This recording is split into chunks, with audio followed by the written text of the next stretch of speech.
I'm just going to start again because this is showing me that I'm only just gone live, which seems a bit odd, but no, I think we're okay. It's just a bit of a delay on this channel. It's so disconcerting how you can't tell if you're live or not. So I'm going to continue on the basis that everybody, yeah, okay.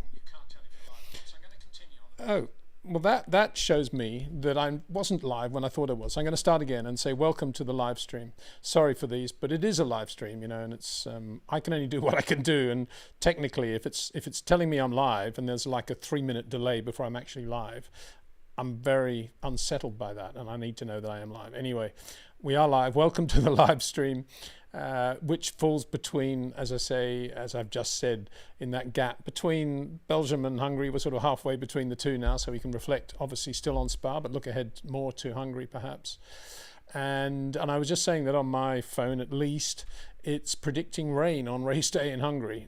Build up to that dry, but rain on race day. And yeah, I don't think we'll have the same dramas we had in Spa. We have had, and I've effectively said, and I think some others have said, even some of the drivers, that the days of the really wet Formula One Grand Prix are now over, because whenever it gets too wet, they just delay it or red flag it, and we know what that is. And it's a shame, I think, because Formula One has an amazing history of great wet races and great wet wins, and kind of all that goes away if we're only looking at semi-damp tracks, greasy tracks, intermediates, but we never get the extreme wets out and have proper racing, and that's a shame. On the other side of the coin, of course, there's a safety factor to consider, and on that, I was just about to say, when we got into this whole business of whether we were live or not, I was just getting to this point where we're caught up now, which is that I question whether we need the safety car at all now, because the virtual safety car is so good that we could eliminate all those dramas of how close you can run to the safety car or the car in front and slowing behind the safety car, all the stuff that we've seen in Canada and Silverstone most recently. All that would go away. All the stuff we had at Abu Dhabi 21 would go away. And all the stuff that we had with Oliver Behrman at Silverstone would go away, because if we had a safety car when the track goes red in practice, immediately, if we had a virtual safety car, everybody would just come down to a regulated speed, the delta, and that would be it. And it'd be the entire track, pit entry, everything. As it is, it's a bit grey still. And I don't know why they don't use the virtual safety car everywhere. It's really efficient. Of course, one of the reasons is that they make a lot of money from Aston Martin for having the safety car. And as I said yesterday, I think that's not it's not the best of the deals out there, because safety car, if we're going to have it, should be the fastest, best sort of car for the conditions that we can possibly have. It needs to be something like, as I say, a GT3 RS, Porsche. That's the look that Formula One needs to have in the heavy wet. It doesn't need a wallowy wallowy, cumbersome looking Vantage, Aston Martin Vantage that we have at the moment. But there's a lot of money tied around that. But one question that did come up yesterday, I think I actually questioned myself about it, was what would happen in the situation where you have to let lap cars unlap themselves. That would be a lot more difficult to do in virtual safety car conditions. It's pretty clear how you do it with the safety car. Everybody's bunched up and they just go away.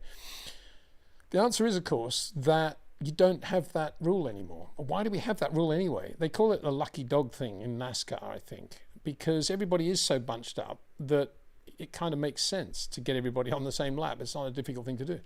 But to what purpose do we really have it in Formula One? We don't need to give a lucky dog biscuit to anyone who's been lapped just because there's been an incident. What's the logic in that? Beyond that, if it was a virtual safety car situation, you wouldn't need to worry about the lap cars anyway, because all the gaps would be there, and the race is effectively just frozen as it is, and then you just unfreeze it when the incident's over. So why would you need to worry about the lap cars? They're no more of a hindrance or no more at a disadvantage or an advantage than they were before.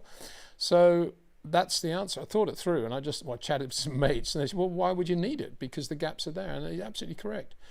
So I think that is the problem, isn't it? We have this safety car, and it does actually bring with it a lot of additional dramas that we don't need, and we don't actually need the safety car.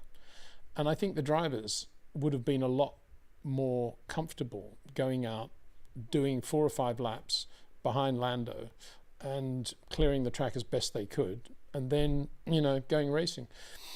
There's another thing that occurred to me. Actually, I was out walking Dexter this morning, and it suddenly occurred to me. I don't know why it's taken so long for the penny to drop, but I couldn't work out why, when Lando was behind the safety car at Spa, and they were about lap 2 or something, they're going past the pits, and Lando gets on the radio and says, "Oh, the right-hand side of the grid is still much wetter than the left."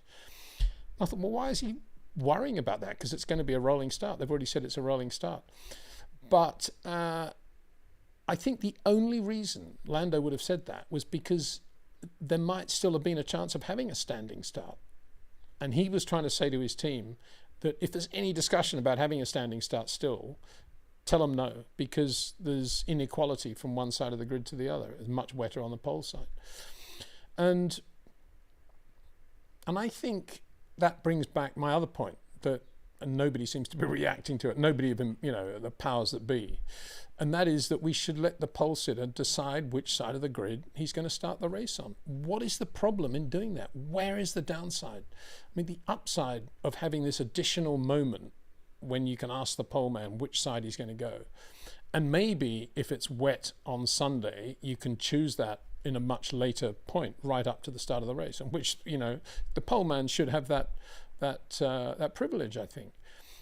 But nothing seems to be happening. All that needs to happen is that they need to have sensors equally spaced on the grid. Okay, that's twice as many sensors, but that is a very small incremental cost compared with the enormity of this moment, which would be great for television, great for, you could even have it as a sponsored segment, the Pirelli, whatever, the Pirelli poleman's choice moment, and you go out and you do your TV thing there.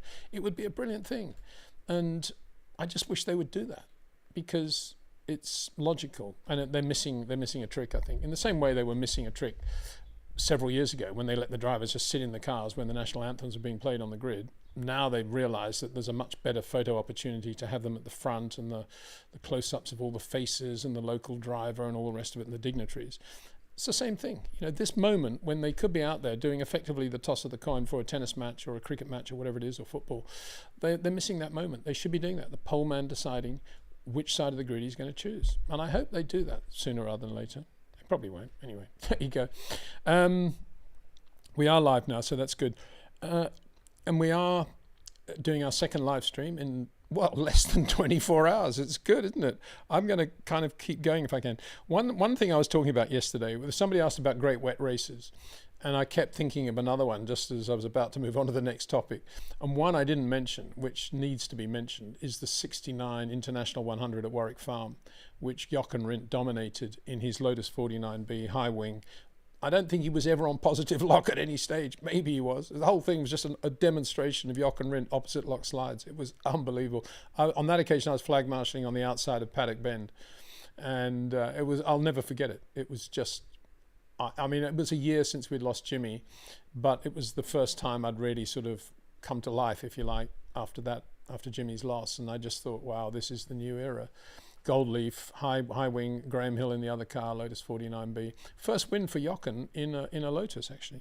And here I have a picture of Jochen, which I went back into the paddock afterwards, and that was it. They put a garland around him, and there was a trophy, and it was that sort of casual. It was very nice. I just love that picture because that's Nina, his wife, on the left. And the first thing she did when he got out of the car, you can see he's a bit wet there, because it was an open face helmet, of course. He had an open visor, is light up the old gold leaf cigarette, which I thought was quite impressive because gold leaf cigarettes weren't actually for sale in Australia at that point. So they'd obviously brought a whole lot out with them. I was far too young to understand the significance of cigarette advertising. I just thought, wow, that's Jochen Rindt, and that's a gold leaf cigarette. There's a couple of other pictures I just came across in looking for that one. I took that one. This one was taken by my buddy Paul Hobson. Anything in colour from the Tasman was Paul. Anything black and white was Peter with his cheapo black and white, box brownie Kodak camera, which is brilliant. It was just literally a box for those that remember it, and it was a lovely sound when you press the shutter, ka-chunk. But you can only take 8 photos, I think, at a time, something like that. So I used to carry lots of film with me. It's all a big drama when you had to unwind it and hope that it wound tightly, because if it didn't, the light would get in and that all would be destroyed. It was a big moment when you went to the chemist 3 days later to pick them up to see whether they'd come out or not. Anyway, this is a picture Paul took at the start of that race on the grid, 69. Chris had an incredible, that's Chris Amon in the David Mackay run Ferrari, effectively quasi-works Ferrari. beautiful car. Absolutely gorgeous. Look at the proportions of that, the shape of that, the wing, everything about it. And that was a serious 2.4 litre V6. It was a Formula 2 car with a 2.4 litre V6 Ferrari engine in the back. Just brilliant. And that's next to the steering wheel and the Shell badge, which was the Shell New Zealand thing. They had that steering wheel there. You can see the Scuderia Veloci Motors logo, David Mackay, and obviously on the left of that, the Firestone sticker. But anyway, getting back to the point, Chris had an incredible duel with Jochen in the dry in qualifying, and literally Chris would go out and do a time, then Jochen would go out and go a tenth quicker, then Chris would go a tenth quicker. From memory, Jochen did a 23.8 or something like that, and Chris did like a 24.1, I think, in the end. And he qualified second, obviously. You can see that's the start-finish line. But in the wet, he had an early spin, and he wasn't really in contention, so that was that. The year before, I came across, because it's such a lovely photograph that Paul took as well. You might have seen the famous picture he's got of Jim Clark on exactly that corner, which is the S's at Warwick Farm in the Lotus 49. He's got a lovely drift on. But here's Piers with slight understeer in, I thought it was an absolutely gorgeous little racing car there. That was the John Coombs McLaren M4A Formula 2 car, which was, long before Bruce was winning with Formula 1 cars. He produced this beautiful little Formula 2 car. Absolutely gorgeous. I think it was designed by Robin Hurd, and those Piers effectively hired that car from John Coombs, I think, for the Tasman, put all his money into it, really, and was just right there, effectively the quickest of what they call the FVA form. It wasn't Formula 2 at the time. I think we called them the 1600. That's right. We just called them the 1600 class. And Denny Hulme had a Brabham there as well, and Piers was really quick. And in a letter that Jim Clark wrote to Jabby Cronbach on the eve of that Warwick Farm race in '68, he makes mention of Piers and how well Piers is going and how well he's driving and how quick he is now. And that's, couldn't come from praise from a higher source, could you? And then Piers won that race that I mentioned yesterday, that in the wet at Longford at the end of the Tasman series, in that car on wet weather, even narrower Dunlop tyres. And then finally, this is just a lovely picture that sums up Australia, doesn't it? Blue sky. And I just love that Total Racing Team Mustang. I loved all the Total Racing Team cars. And that was Ian Gagan's Mustang, with which he won 1 million races. Absolutely perfect preparation. And it breaks my heart now when I occasionally go up to somebody from Total at a race and they've got the new logo. And I mention that I was a big fan of the Total Racing Team in Australia, and they look at me as if I'm completely mad, have no idea about what I'm talking. Sad, isn't it? Because that was Total at its peak, in my view. Look at the cars in the background there. It looks like a Daimler SB250 and an E-Type coupe, and you got like a sort of Morris Oxford thing, Falcon station wagon. Brilliant, isn't it? We all wore white overalls, and that flag flying is the AARC, Australian Automobile Racing Club. That's a lovely picture. Anyway, enough of all that. Back to reality, as they say. Let's get on with some questions. And we have, again, I'm going to be doing quite a lot of these live streams now, so if you don't get your question or comment on the screen, me talking about it, answering, trying to respond, don't worry, we'll be doing lots more of these. Alex G is the first one. Hi, Peter. Wouldn't it be good in there will come a similar pre-race situation like Spa, that they remove Parc Ferme conditions? Found it very unfair for some drivers. Best regards. Oh, what he's saying is, of course, we have this thing now where you can make very small adjustments for the wet, like with the front flap, and I don't know what the other one is. Maybe, probably tyres. Well, obviously tyres. I think pressures maybe, but nothing else. Rear wings completely fixed, and you got to make this decision before. And it's a good point that Alex makes there, because why wouldn't you want to allow full adjustments to the cars if the conditions are deemed to be, inverted commas, wet? I'm just thinking as I speak, why do we have that rule anyway? Why can't you make wing adjustments?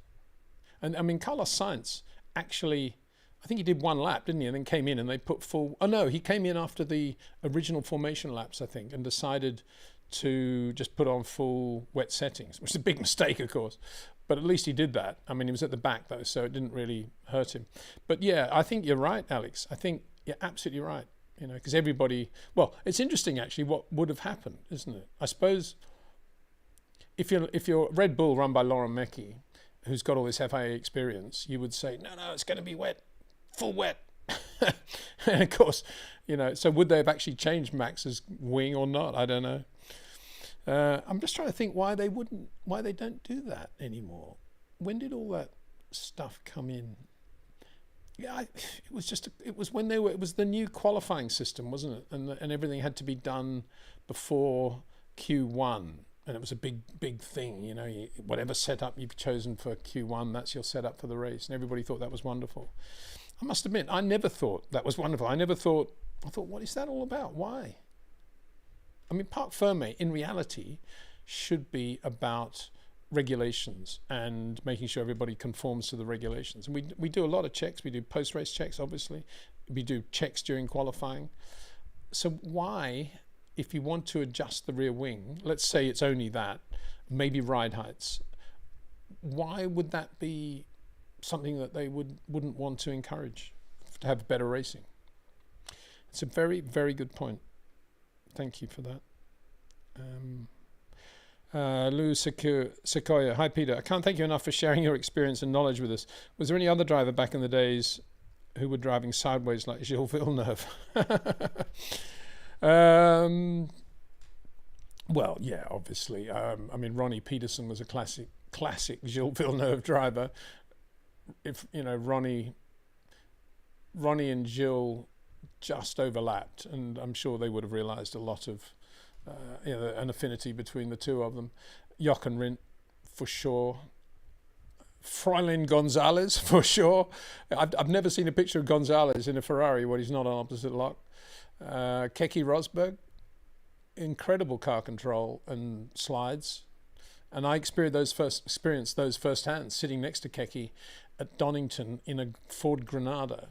And it was literally, as we came through that uphill right-hander that leads onto the back straight, it was like, you know, he just went in completely sideways, and he literally had one finger on the steering wheel, and he's just doing that, and then just releasing it, letting the wheel come back and going. One thing I forgot to mention, actually, is that there is a YouTube channel out there, and I actually recommend everybody has a look at this YouTube channel. I wouldn't normally do this because, you know, everybody's tastes are different, but for me, this is one of the best YouTube channels I've ever seen. It's called Rust Bucket Motorsport. And this guy, he never shows his face, which is very cool, actually. He doesn't really talk very much. But he was, as I understand it, he was some sort of, I think he's sort of middle European would-be rally driver. Very, very talented, who tried very hard to get into, you know, at least Rally 2. Never really had the brakes, never really got the money. So he started this thing called Rust Bucket Motorsport, this YouTube channel.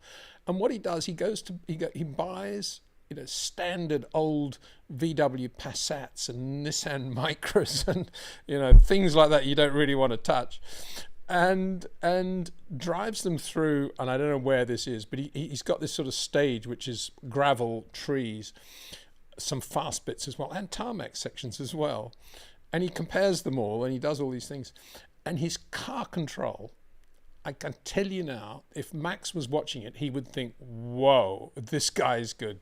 He's that good. You've got to watch it, Rust Bucket Motorsport. I only mentioned that because it reminded, the whole thing about Keke doing this with the wheel and doing that reminded me. Montoya did a bit of that as well. I did a lap of, what was that place in the Midlands, that with the bank circuit? I forgot what it's called now. Anyway, I did a lap in an M3 with Montoya there, not on the banking. And he was doing the same thing, just letting the steering just come back automatically, sliding around. So yeah, they were two. I mean, Ronnie was unbelievable. If I told you that very, very illegal story of Ronnie and his mate Tim Schenken coming back from Silverstone, and they're following one another. Tim's following Ronnie. I don't know what they're in, but Ronnie's annoyed because there's some slow car holding him up on these English country roads, and there's a garage comes up, and Ronnie goes through the forecourt of the garage to pass the slower car. Obviously, full opposite lock. Oh yeah, that was another one. Frank Williams told me this. This was 3 of the M4, which is it goes off on. It's almost a hairpin exit you know, it's not a slip road, that it's not a normal slip road at all. It goes down and then it's and it just tightens up, and it's a horseshoe, and it brings you right back. And it's maybe it's not junction 3, sorry, because Heathrow's junction 3. It must be about junction 5 on the M4 in London. And he said he was driving with Jochen once. I think it was a 3-litre Capri V6. And he said there was no traffic, and Jochen was sort of looking at it, and Jochen was in the fast lane. And Frank says, well, this is the exit coming up now, Jochen. And Jochen, in absolutely flat out, just turns the Capri on full left lock to go into this thing from the right-hand side of the motorway into the left, right across the motorway, completely sideways in the Capri, just blipping the throttle and doing what we now know are donuts, basically. They were the days. I think Frank told Jacques Lafitte about this, and I think Jacques did one from the middle lane going in. Oh, we shouldn't be telling all this stuff, should we? Terrible. All that stuff about Jean-Pierre Jarier using the hard shoulder to pass everybody to get his flight after winning the F2 race at Mallory in '73 in the March, and the roadblock at the end, the police roadblock, and Manu Zarini holding the lap record around the périphérique of Paris until he was beaten by Johnny Servo's Gamin. Yeah, they were the days, were they not? You want a little bit of that, you can still go to Germany, to the Autobahn, or do your lap of the Nürburgring in your GT3 RS with your DRS from the GPS above. All these GPS, DRS, you know. Anyway, Sticky Ding Dong. I think this is coming from the Asiatic side of the world, Australasian side of the world. Hi, Peter. Etten, Lewis, Michael, Max are highly hailed for their wet weather abilities, but seems to me very few appreciate just how good Jenson Button was in these conditions. Thoughts? Yeah, absolutely right. Jenson in the wet. I mean, his first win was in the wet, wasn't it? That superb race in Hungary in the rain. It's another race I should have mentioned, actually. And he's had his fair share of wet wins after that. I think, for me, Jenson falls in the category of Sergio Perez and Pedro Rodriguez, in that he very, very good power application, excellent, and that's so important in the wet. Very good feel for when he can get the power on and how loaded the car is at that point. And as I've often said, Jenson still has, he's still racing obviously in WEC, isn't he? Incredible synchronization between his brake and throttle. Overlap is not a word that is in Jenson Button's mind. It's either, and it's perfect as well. It's not just boom, boom, boom. It's just like as he's coming out of the throttle, he's coming on the brakes at almost the same rate. He's just amazing to watch in terms of his telemetry. I mean, he was never a short corner driver, Jenson. He was always very, very subtle and supple, but he was always quite long on approach. And I think that showed in that he never really liked an unstable rear. He's never been a rear end driver. And maybe alongside, say, a Rodriguez, that would mean Pedro would be probably slightly better in the wet, in that he would just be a bit more, dare I say, fearless. But you can use that word going back to when Pedro was racing in the 70s, because you had to be a little bit fearless. Just blank out the trees and the concrete walls. And I think Pedro was very, very good on entry to corners compared with Jenson. But I think if Jenson had good grip and good balance, as he did, for example, with the was it the BAR Honda, I think? Yeah. He was difficult to beat, very difficult to beat. But I would say, all things being equal, same car, Lewis would be quicker than Jenson in the wet, only because of his entries to the corners and his ability to do what he needs to do in the middle of the corner. Jenson would be possibly slightly ahead of him if he did an overlay from apex to exit. But that's not, and that's a very big thing, and that's one of the reasons Jenson was so good. But I don't think it was a massive difference between Jenson and Lewis in that area. So yeah, good point, very good point about Jenson. We should never forget how good that guy was, and he still is. Sticky Ding Dong again, and riffing off Alex G, first comment on the Parc Fermi. Ferrari and Michael Spa 97 after the morning warm-ups and the grid lap had the foresight to add, yeah, exactly, downforce switch to inters. So that's in anticipation of a rolling start.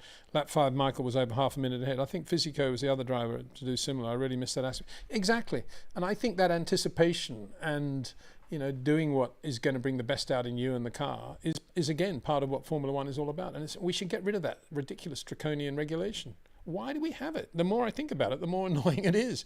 Thank you very much, Alex G, for mentioning that, because it's time we revisited that. And I'm not here saying I'm a Max fan or I'm a Charles Leclerc fan. I'm a fan of both of them.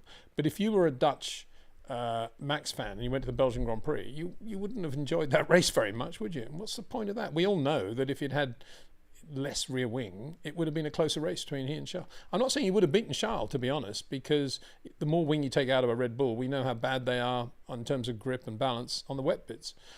Sector 2, in other words. And Charles was just peerless that day. Peerless means he had no peer, so I still think Charles probably might have beaten him, but it would have been closer, that's for sure. And they should allow it. Sarosh Soman, Peter, Russ is always on the edge. Russell, long corners and quite fast. At the same time, he also seems to be quite good with time management. Your thoughts, please? Yeah. Well, I can remember doing a video about him when he was in Formula 2, driving for ART, and I remember thinking, how does he do that? He's doing lap times that, Jack Aitken can match, but his tyres go off in 3 laps, and yet here's George, and he's doing the whole race, looking after the tyres. And that was characteristic of George in those very, very early days. And I think it's because he is very good at getting the car pretty centered and very flat before he puts inputs into it. And he's got that feel for making sure the tyres are sitting squarely on the road. And you see that with George. It's a bit like, he's got a bit like Fernando Alonso like that. I think he's got that ability. Once he's got the initial turn in under control, everything with George is quite sort of flat and stuck to the road, as it is with Fernando, as I keep saying. And that's a great talent. That's a great talent. It's a talent for feeling. That was Dexter. What's going on? It's a great talent for feeling. I need to get a Dexter cam going, don't I? I can get another camera going, I think. Just whenever Dexter wants to join in the conversation, we can get his input. I actually have better conversations with Dexter than I do with a lot of people these days. I don't know if that's a sign of the times or a sign of me or what. Anyway, yeah, no, that's a great point about George. I mean, as you say, he's not a short corner driver, but that would indicate that he's got all that. He's got all that ability, and he's got a huge palette from which he can draw. And maybe if he did work a little bit harder on that side of things and got in a little bit earlier, a little bit softer, that he would pick up even more speed. That's the one area where he lacks, you could say, but he's very good in everything else. Sarosh Soman, Peter, from my understanding, Lewis spinning at bus stop, was it because he was turning in and braking like he used to do, or something else, please? He looked like he was using short corners at Spa. He was, and he's starting to use more. He started to use more in Silverstone, actually, to my eye, and I was I was very disappointed actually that he had such a horrendous qualifying at Spa in both sessions. And when that happened, when he spun like that, if you looked at the trouble George was having to get the medium tyre to work in that, as we saw in SQ2, there was Lewis on the medium in SQ1, and he'd already aborted his first lap halfway through, if not 2/3 of the way through, in terms of corners that the tyres had to go through. And my thinking was that the tyres were just too hot, and that's what George said. The tyres were just getting too hot, and the tyres were too hot. And by the end of the lap, when he hit the brakes and the thing went sideways, it was a function of when those mediums lose their tyre window, the driver has very little feel for what's going on. And as I said at the time, I can't remember Lewis ever doing that. And it's exactly what happened. And he said the same thing. It's the first time it's ever happened to him. You hit the brakes and you're starting to turn in and the back end goes. And obviously Fred Vasseur thought the same thing, because his quote shortly afterwards to the media was, Lewis locked the rear and paid the penalty. And then we find, and this was by me Googling perplexity, which is the word on top of Lewis's helmet, quite fittingly really, this in 2025, AI company, this huge startup company in San Francisco. And I said, okay, you're the greatest AI company on the planet. I asked it, why did Lewis spin going into the bus stop chicane? And it said, Lewis Hamilton spun because he was running a new component on the rear suspension. This had also caused problems for Charles Leclerc in a previous race, and the rear suspension modification was changed before the race, which actually is quite weird, because no changes were made to the Lewis Hamilton car before the race. because we would know about them because they're always coming out from reports from Joe Bauer. So there was nothing physical changed. So we're talking about a software thing, but they're saying a rear suspension thing. It all sounds very odd, doesn't it? And if Freddie Vasseur didn't even know about it, it's odder still. But to give everybody the benefit of the doubt, let's assume there was something there in terms of brakes, load of the car, when you apply the brakes and the load you have in it, and it forced it to do that. It was probably exacerbated by the medium tyres at that point. Also, I don't know, it all sounds a bit fishy to me. I mean, I'm sure everyone would say, oh, let's move on, but everyone involved.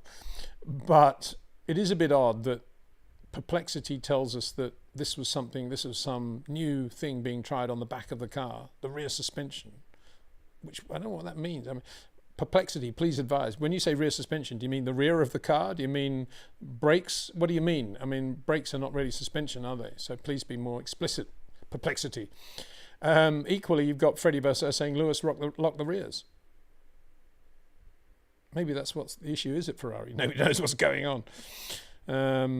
You know, it's a bit weird, isn't it? You'd never let something like that fester. You'd want to know exactly what happened. I think from Lewis's point of view, he probably thinks, yeah, it was that thing that they were running on Charles, and he didn't like it either, and that's why I did it. Won't happen again. And of course, to his credit, he did actually brake pretty late and well into the bus stop chicane throughout the race and in proper qualifying, right? The only problem then was cutting the corner at Radillon, the top of the hill. Sarosh Soman says, it's a double treat for me to have 2 live chats followed by a Grand Prix weekend. I make sure that I listen to your chats when I'm driving since it keeps me going when I'm stuck in Indian traffic. Well, there you go, Sarosh. I hope the traffic's not too bad and that you got some nice cars around you that you can look at, you know, a few old Lotus Elans and some nice Lamborghini Miuras or maybe a Porsche Carrera 6 whizzing past at this moment. Wherever you are in India. Yeah, right.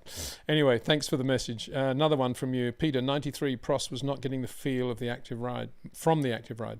My inference based on interviews with David Brown, Patrick Head, was that he had to change his driving style. Your views, please. Well, he definitely had to change his driving style. So did Nigel, so did Riccardo Patrese, so did Damon Hill, so did everybody. So nothing new there. Of course, with the active ride, you have to take advantage of its ability to keep the same ride height and enjoy that downforce that comes with that static ride height, but you have to get through a barrier to do that on quick corners. Copse Corner, Silverstone, British Grand Prix 92, great example. Nigel 30 kilometers an hour quicker than Riccardo going in. But what I know and hear, what I understand, is that not only did Prost obviously have to come to terms with active ride, but he didn't actually apply himself to the methodology of using the active ride as well as everybody at Williams thought he would. Bear in mind, nobody called Prost the Professor when he was actually racing. That was something that was generated very late, much later on. And a lot of people today think, oh, Alan Prost, the Professor. He was never called the Professor. He was just Alan Prost, you know, jumping from motorhome to motorhome to make a few phone calls home so he wouldn't have to pay for the calls and spreading them out between all the teams, and they all welcomed him in. A lovely guy, in other words. Absolutely brilliant. Played a lot of tennis with Alan and golf, and just a great guy. Really like him. But he was just a race driver. And he, when he got to Williams and they said, right, we need to take you through the active ride thing, and this is what you do, you press this button and that button and wait for it to come up. His eyes just glazed over and he thought, nah, I just want to drive this race car, I don't want all this rubbish. And because he's a race driver, he's not the guy you think. And I think that's why. And, you know, today you will get, if you're lucky enough, and you'll meet Patrick Head in, I think he's in Sardinia, isn't he? And you're out in the boat and you bump and you both go ashore to some little inlet and you're having a chat over a drink and you ask him about Prost versus, say, Mansell in terms of how they use the active ride. He will say, oh no, Mansell was much more into the technology and completely understanding how it could be used in every different scenario which he faced, whereas Prost wasn't that interested and he wasn't that, you know, wasn't that technical. Interesting, isn't it? And it showed up there. And to some extent, this is not a criticism of Alan either, because he's a race driver, and I think people miscast him for too long. And I'm not talking about his recent time with Renault. I'm talking about when he had his own Formula One team. And it was all paid by Pedro Diniz, I think, basically. A lot of funding came from that, plus French sponsors and so forth. But he basically didn't have to worry too much about money. It was all about operational skills, and it was pretty disastrous. As Nicky was, when Nicky was involved as a consultant to Ferrari later on in his career, it wasn't very good. And when Nicky was running Jaguar, he wasn't very good. I mean, race drivers are race drivers. And and just on that subject, there's quite a lot of talk about how Cadillac, because there's nobody around, they've got to run 2 experienced drivers. It's the only way to come into Formula One. So they're looking at Valtteri Bottas, Sergio Perez, who obviously brings some Mexican money with him. And I'm thinking, what a crying shame. They're not going to put some young hotshot American in at least one car. And you ask why, and they say, oh, well, we need the experience that these guys have. And okay, I'd like to have a list of all the drivers with all this enormous experience, who have won Grand Prix, let's say, all this experience, when they've gone at some point in their career to a lesser team or a new team, how they've managed to help that team improve. I can't think of one example. If you think of Massa or Barrichello going to Williams, what did they do to help? The team absolutely stayed where they were, didn't improve at all. And so it goes on. This whole thing about experience is nonsense, because regulations change, cars change, everything's different. Racing drivers are racing drivers. They're not engineers. The technology is a subject that they know they have to kind of touch the surface of, but it's not something they have to really be involved with. And that's it. They just drive race cars. So to me, what will Valtteri Bottas bring to Cadillac? Yeah, he'll bring a system that he's known over the years of how to set up the sim and how to relate the sim to reality and this and that. But to me, if they run those 2 guys, they'll never know actually how quick their car is, and they need to have a really quick young guy who makes a few mistakes in the other car. They need to have somebody like Isaac Hadjar. And look at that, it's a very good example. Isaac Hadjar, straight from Formula 2, no experience at all. And he's blowing away Liam Lawson, who's got lots more experience. That's exactly my point. They need somebody like that, somebody really quick and fresh. Dino Beganovic, or I don't know, Richard Verschoor probably would do a good job. Any of those quick F2 guys would be Alexander Dunn, who's looking really good, isn't he? I mean, he gets in a Formula E car testing and very good. Formula 2 at Spa, unbelievably good. What a driver. And it's such a shame that there's this sort of cliche about, oh, we got to have an experienced driver. What do they mean by that? Do they mean, we got to have a guy that doesn't put it in the wall? Is that what they mean? Or do they mean this guy with all this experience is going to immediately take us right up to the middle of the grid, if not the front of the middle of the grid, because they've got so much experience?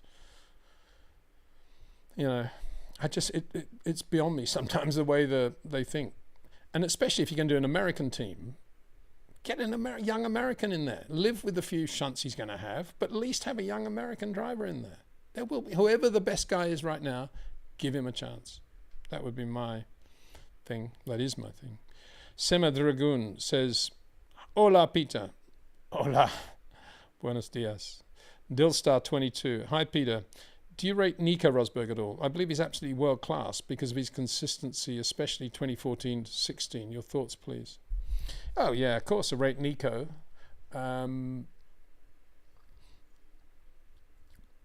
Yeah, I mean, I wouldn't have said he's as quick as George Russell, or was as quick as George Russell, but we're talking very, very small difference. He was, right up there, very polished, very, very soft inputs, and one of the most intelligent drivers of his era, no question about that. Intelligent in a beyond Formula One way, and at a time when Mercedes were exponentially throwing really impressive driver aids onto the car, Nico was able to get his head around them and understand them and work with them as well, better than anyone really, I think. And he had a very good system at Mercedes where when he was doing the sim, he always put all his overalls on, the helmet, everything had to be the exact temperature that he was going to be in that Grand Prix.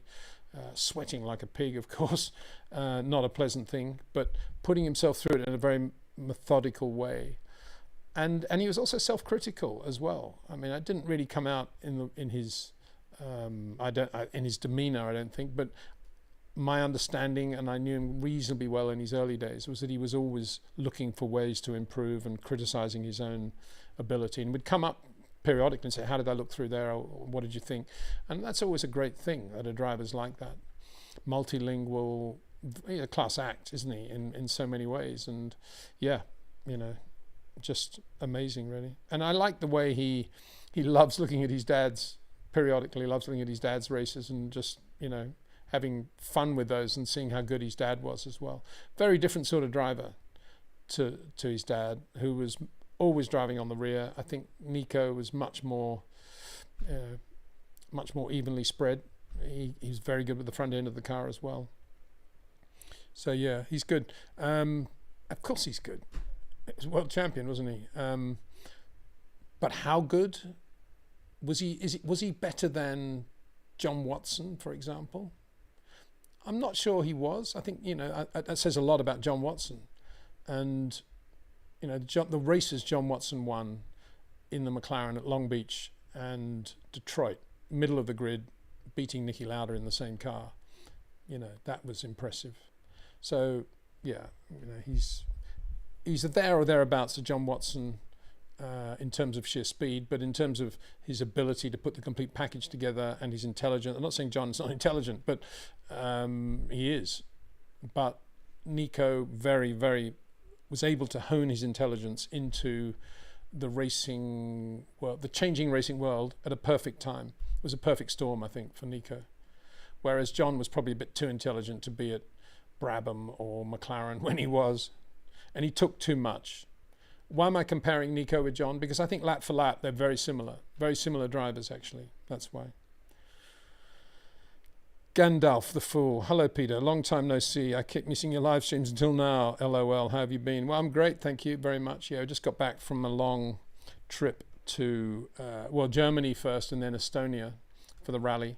Lucky enough to be there to see Ollie Solberg pull off the impossible and win the Rally of Estonia in a Rally 1 car, which is the reason we went up there anyway, just to watch him, because I had this feeling that he was going to do something super special, and he did, even on the super special stage, kind of. So yeah, he was second, I think, on that stage, that last one. So yeah, the Wolf power stage. So that was great, and we got the Rally of Finland this weekend. Won't be there, but that's going to be fascinating too. I think Ollie's just going back to Rally 2 again, isn't he? Imagine that. Imagine, let's get it. Let's have a very good example. Imagine Alexander Dunn is suddenly drafted in to drive a McLaren instead of, I don't know, one of the two drivers, we won't select one, and wins the Hungarian Grand Prix. And then the next race, which is Zandvoort, he's back in Formula 2 again. It'll be a similar thing to that. Anyway, David Hughes. Hi, Peter. Hi, David. Aaron Lee again. Hi, Peter. I'm concerned that we'll see very conservative wheel-to-wheel action next year because of the risk of damage to the active front aero. Do you share that concern? I'm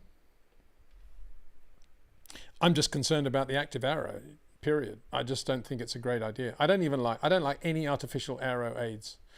You know, when the aerodynamic revolution began, excuse me, much later in Formula 1 than it should have, because there was Jim Hall showing everybody how effective a big rear wing could be back in 67. Formula 1, eventually the penny dropped in 68, and by 69 we had adjustable wings, cockpit adjustable wings with a pedal on very high stalks, front and rear, over the front and rear axles. And these stalks were breaking and moving, and we had some horrendous accidents. And the whole thing was banned. And I think it was banned for a very good reason, because when you're playing with air and you're effectively turning an aircraft wing upside down and creating suction, if something goes wrong, it can be a disaster. And if you start bringing man-made additional tweaks in there, ostensibly to make it easier to overtake and the racing more interesting, you're playing with fire, in my opinion. We've kind of got away with it with DRS. There have been a few nasty incidents. Marcus Ericsson at Monza being a very good example of one where the DRS went wrong. And more recently, obviously, Jack Doohan at Suzuka. Then instead of backing away now and saying we've got cars where we've spent a lot of time and energy trying to make it easier to overtake, there's less turbulence out the back, the front wing is less affected by the turbulence, we're going even further. We're adding more to the human element, of human adjustability element of aerodynamics of the air, and we're adding active aero, and I don't like it. So I don't like it from a safety point of view. I don't like it at all from a DRS is a great thing point of view, because I don't think it is. As I said in another live stream, I think I might even have said it in the video at the time, excuse me, if we'd had no DRS at all, we would have had more overtaking in the sprint race for sure, because everybody would have, nobody would have had exactly the same wing settings, because they would have been looking for advantages, and some people with more wing would have been quicker on sector 2, some with less would have been quicker on the straights. Because DRS is there, because DRS is, the effect of DRS is so much bigger than the smaller effects of wing adjustment that you can make before Parc ferm, it kind of just blankets everything, and everybody's just stuck in a DRS train. And I think I'm the only person in the world saying that, but I think it's absolutely ridiculous, and we should get rid of DRS, and we should certainly not be going to active DRS. In terms of if we go to active DRS next year, which appears to be the case, and the drivers are very concerned about damage, will they be more conservative in the way they race? No, I don't think so. I think they'll all just do what they normally do. So, because that's what racing drivers are. I don't think they'll leave any more margin than normal. I think it's going to be more of an issue of, is this car able to go into this corner without rear wing? Corner like the, you know, we saw that initially when we went to Zandvoort, that last corner, didn't we? Is that going to be okay without DRS? And eventually it was. But that's, you know, why do you want to ask those questions of these cars? They're so quick anyway. Why do you want to play around with all that? To me, it's, as I say, it's playing with fire. Anyway, David Hughes, what are your thoughts on the BRM P153 and 160? Had a bit of a soft spot for them. Nice looking cars. Yeah, beautiful cars. BRM P153, P160, designed by Tony Southgate. Lovely cars. They had the sort of fuel low down in curved, bulbous sides of the car. It was at a time when Yardley were the sponsors of BRM, and the car looked superb in the Yardley livery. It was almost as if it was designed to be in that livery. You know, the previous car, I think it was the 153, I think, the John Surtees car in '69 was dark green with yellow, never looked quite the same. Sorry, dark green with orange, the BRM orange. Never looked quite the same and cool as the 153 and the 160. And I love that. I love those cars, like you. And I had on my wall as a kid, I had a picture of Pedro sideways at the French Grand Prix in '71, just before he was killed, at Norris Ring. And the caption was, "Hold it, Pedro," with an exclamation mark. And Pedro's like this, and it's just a great picture. I love that car. And yeah, quite often recently, whenever I've had one of those BRM V12s nearby, I've always recorded the sound of them at idle and rev. They were superb. They were incredible cars, and the V12 BRM was a great engine, and did well because of its shape, and it was relatively reliable too. You know, the sight of Niki Lauda in a 160, I guess it would have been in 74 British Grand Prix, 73 British Grand Prix, sorry, was understeer slightly with the Firestones, but really, really quick. And the sound of that engine is accelerating out of Copse through Maggots into Beckett's. You don't forget that. Yeah, it was a Tony Southgate car. So, yeah, good, all credit to him. He's still around, Tony, too. Good bloke. Gandalf the Fool, question, does age affect drivers' car control? It would seem that Lewis was happier with rear sliding when he was younger than he is now. He lost the rear a couple of times already this season. That's quite a good question, isn't it? Well, it's a very good question. I think AJ Foyt summed it up once when he said, when he was asked about getting older, he said, no, the first thing that goes is the peripheral vision. And sorry, I'm not allowed to do imitations either, and that was a very poor Texan accent as well, I know. The first thing that goes is your peripheral vision. And I think he's right, and I think so long as you have your peripheral vision, your car control is always, if you've got naturally good car control, it's always going to be there, related to everything that you're feeling through your peripheral vision, and obviously through the seat of the car. But peripheral vision is important, combined with all the senses you're feeling through your body. And as my understanding of the human body is that the eyesight is more likely to go than any of the nerve endings or senses that you have. And so that is the limiting factor. Now, in the case of Lewis, I don't think that is an age thing. I think it's whoa, what is this all about? The test in Barcelona, and then we saw here, and he's had a couple of others as well, of course. So I think it's just lack of feel.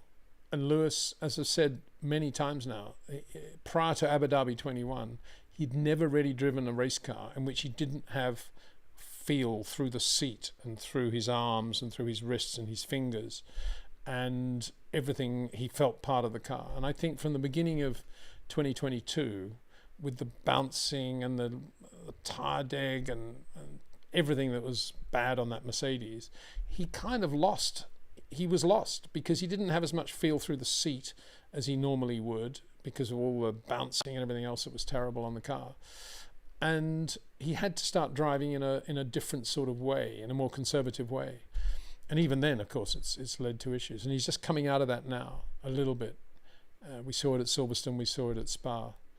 And let's hope it works for him in Hungary. And he goes into the August break with that feeling that he's kind of more on top of the front end than he's ever been in recent times. But I don't think it's age. And I really believe that if the McLaren, if Lewis is at McLaren right now, he'd be winning Grand Prix. And if Fernando at his age can win the championship next year, if the Adrian Newey car is a good car, Fernando can win the championship. The age won't be an issue for him, in my opinion. For further reference, Juan Manuel Fangio, who lost, 4 or 5 years of his career due to World War II and came back a middle-aged man. And that was the beginning of his Formula One career.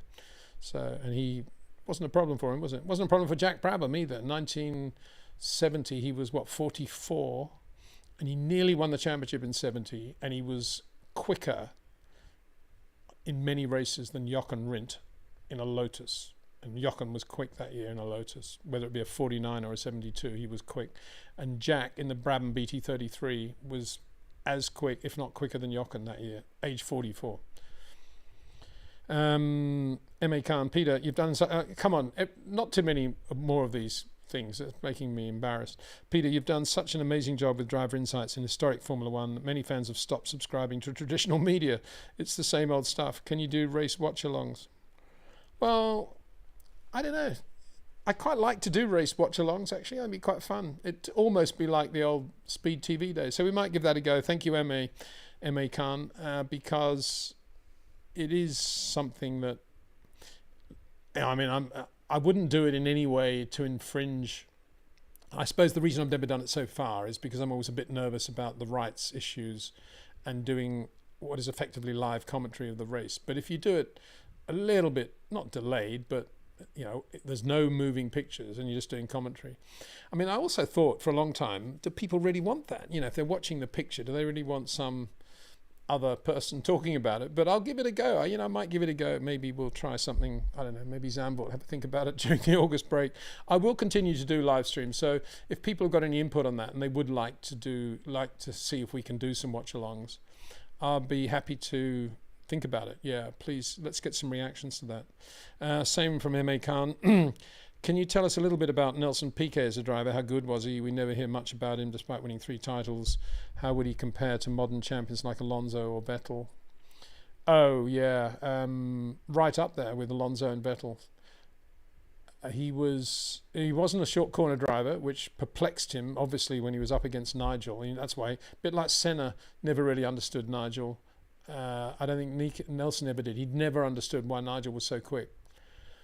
And always assumed, like a lot of drivers, that it was due to Nigel having some special part that Williams gave him because he was an Englishman, or some engine that Honda had done for him because Frank had asked for it. None of that was true. I was there at the time. And Nigel, if anything, had less of an opportunity than Nelson because he never had the use of the spare car. And we had 3 cars at the race in those days.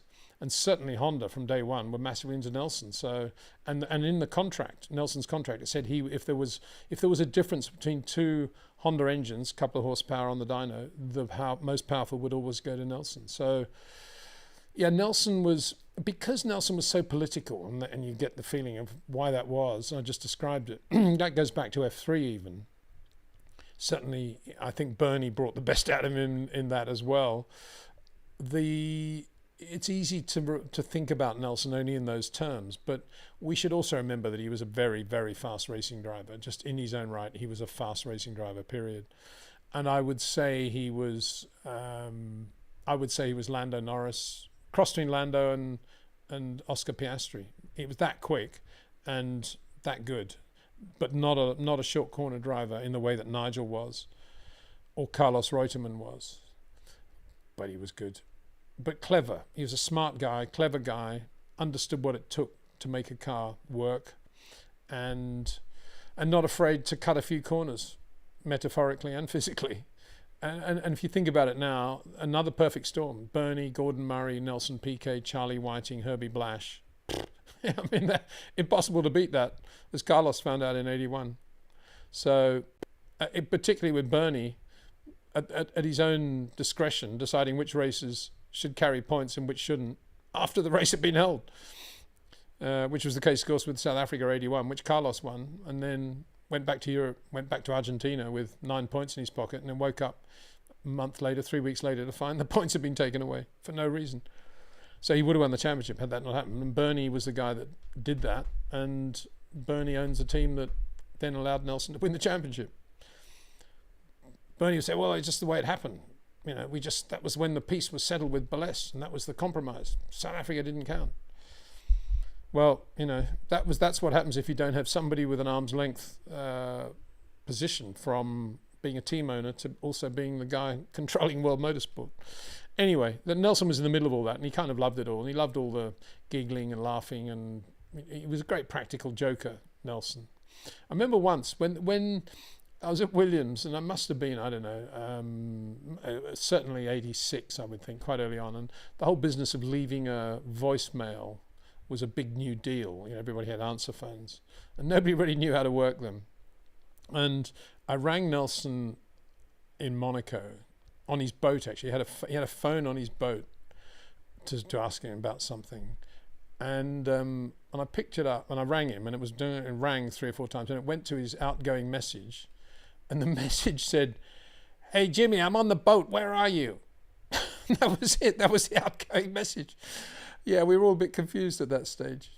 But Frank loved Nelson much more than he liked Nigel, really. I mean, Nelson was a breath of fresh air for Frank because he personified everything that he imagined a racing driver should be. You know, oh, who's this? This is Skoda, Spain, just about my new Rally 2 car. 1 second. Victor. Oh, hello, Peter. Hello. Yeah, good. I'm just in the middle of something at the moment. Sorry, can I ring you back? Yeah. Thank you very much. Okay, ciao, ciao. Bye-bye. Bye. Yeah, that's the new Rally 2 Skoda. Anyway, you know, Nelson with the very glamorous girlfriend, Catherine, I think she was called. And he was one of the first guys I ever saw with a backpack, actually. I thought, wow, that's cool. That's because he used to ride around on his motorbike with a backpack and then Catherine behind, and everybody thought it was dead cool. And Nigel was much more of a family man, as we know. And so, you know, Frank loved all that sort of cosmopolitan glitz of Nelson. And Nelson, like James Hunt in a way, never really cared about how he looked or what he wore. He wasn't into all the bling of today. He was definitely, you know, jeans, t-shirt. Oh, I got to really wear shoes. Pain in the neck. Good guy. And a lot of credit for Nelson's success should go to Greg Pee-wee Siddle, a very nice Aussie. Haven't seen him for a long time. A really classic Aussie. He doesn't say that much, but when he does, it's the right thing. You know, a bit like Oscar Piastri.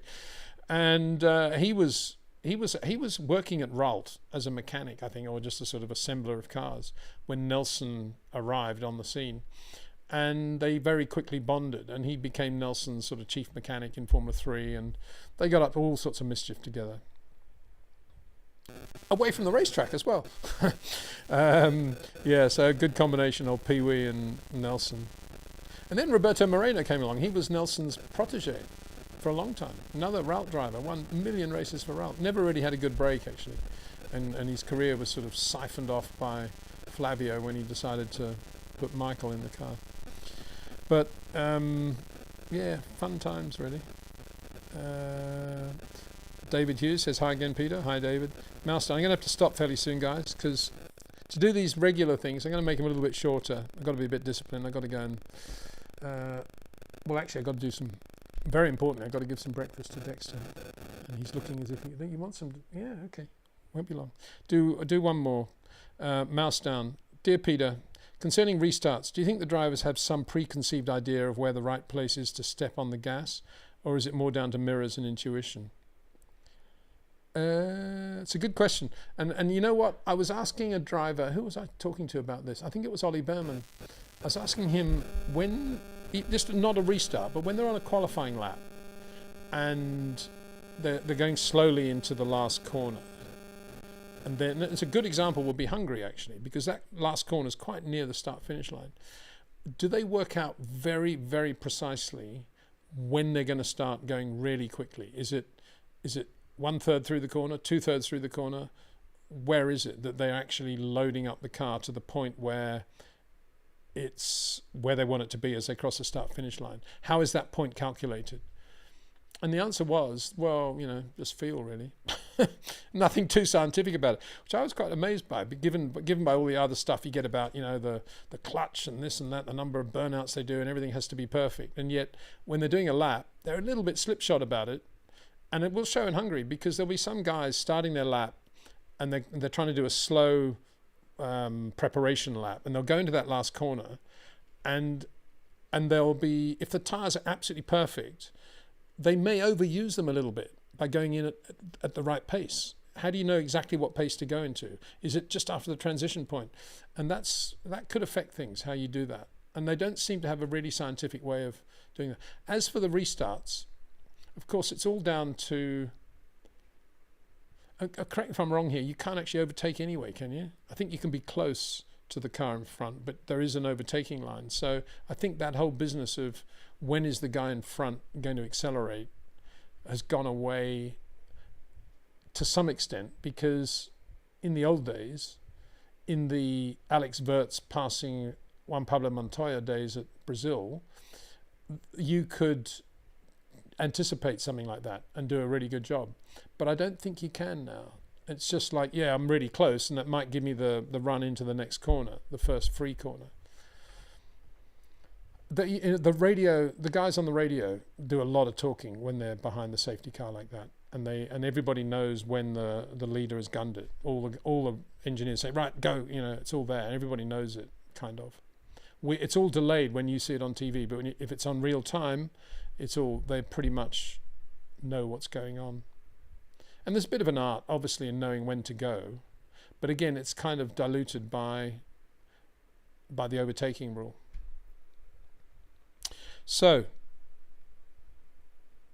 I just finished with Bramwell. Says Pique's Formula 3 championship was a masterpiece. Yeah, masterpiece in, I don't know what, a masterpiece in driving for sure, masterpiece in very, very clever preparation of the car too. Won't say any more.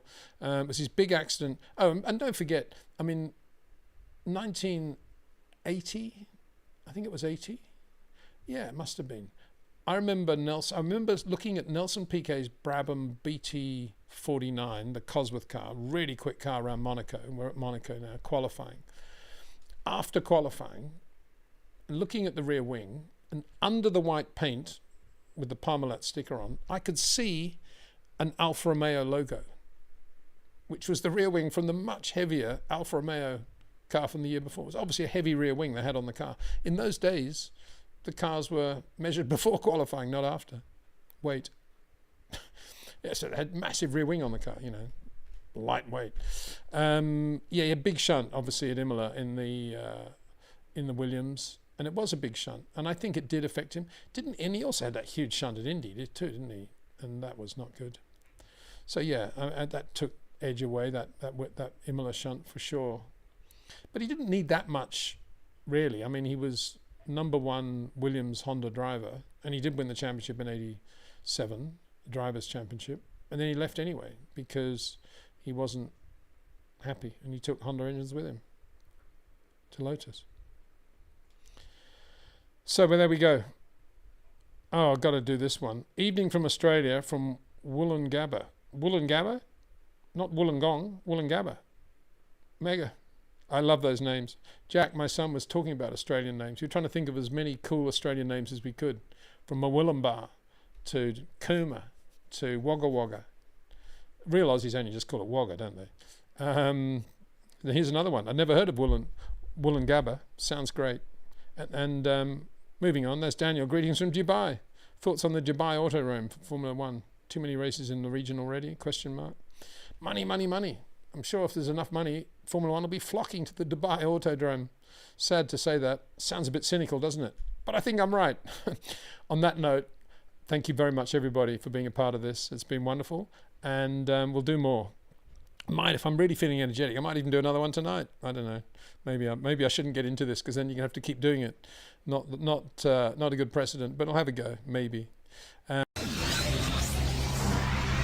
coming back. Let me know what you think about watchalongs, because it's something you might look at. A bit different, wouldn't it? Anyway, I'll do the proper ending now. Thanks for watching. See you soon.